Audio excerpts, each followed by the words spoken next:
મિત્રો જય દ્વારિકાધીશ। અખાના છપ્પા એ બહુ પ્રખ્યાત છે। એ બેક સંભળાવું કે અનુભવની દેખાડે આંખ મનમાં જાણે ધનની ધાંખ।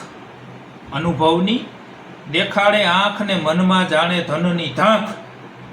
સહુને કહે મિથ્યા સંસાર પોતે ચાટે વારંવાર। કે સહુને કહે મિથ્યા સંસારને પોતે ચાટે વારંવાર। માહેલું મન માયામાં ફરે વૈખરી વાત બ્રહ્મની કરે। કે અનુભવની દેખાડે આંખ મનમાં જાણે ધનની ધાંખ। સહુને કહે મિથ્યા સંસાર પોતે ચાટે વારંવાર। ને માહેલું મન માયામાં ફરે વૈખરી વાત બ્રહ્મની કરે। ઘણો બધો ભાવાર્થ થાય આનો, પણ તમે સમજી ગયા હશો, એટલે જય દ્વારકાધીશ।